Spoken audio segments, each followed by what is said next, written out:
अब लड़के शादी करने से डरने लगे हैं, क्योंकि आए दिन वो अखबारों में टेलीविज़नों में खबरें सुनते हैं कि कोई 20 साल की लड़की थी, वो किसी लड़के के साथ भाग गई, और कोई 3 बच्चों की माँ किसी दूसरे व्यक्ति के साथ भाग गई, और कोई पत्नी दूसरे व्यक्ति के साथ मिलकर अपने पति की हत्या करवा दी। ये खबरें सुनकर लड़के डरने लगे हैं कि पता नहीं कैसी लड़की मिलेगी, कैसी पत्नी मिलेगी। सोचने वाली बात है कि जब से लड़कियां शिक्षित होने लगी हैं, ये घटनाएं ज़्यादा होने लगी है, क्योंकि शिक्षा का यही परिणाम है लड़कियों की। आप ये सोचो कि जब लड़कियों को 4 दीवार के भीतर रखा जाता था, या जब लड़कियां शिक्षित नहीं थी, तब ये घटनाएं बहुत कम होती थी।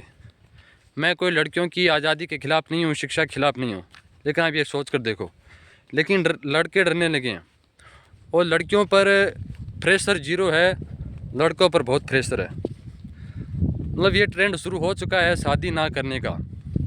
हम आस पड़ोस में रिश्तेदारों में सुनते हैं कि उस लड़के ने शादी करने से मना कर दिया, क्योंकि लड़के चाहते हैं कि एक अच्छा जीवन मिला है, इसको सुकून भरा जीवन जिया जाए।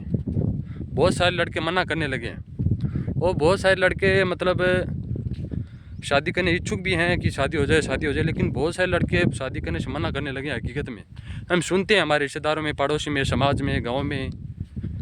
तो इसका कारण क्या है? इसका कारण, सबसे बड़ा कारण है लड़कियों को आज़ादी। जो लड़कियों को आज़ादी मिली है सब कुछ करने की। पहले माँ बाप को डर लगता था कि पता नहीं मेरी बेटी को कैसा लड़का मिलेगा, और अब हर लड़के को डर लगने लगा है, पता नहीं कैसी लड़की मिलेगी, कैसे पत्नी मिलेगी। तो सबसे बड़ा कारण यही है कि 3 बच्चों की माँ भाग रही है, 20 साल की लड़की भाग रही है, कोई पत्नी अपने बच्चों को छोड़ कर के दूसरे व्यक्ति के साथ में पति की हत्या करवा रही है। तो आने वाला समय बहुत ख़तरनाक है, और ये क्यों हो रहा है? लड़कियों को आज़ादी देने के बाद लड़कियां, मतलब मैं इसके कुछ नहीं बोल सकता इसके बारे में। धन्यवाद।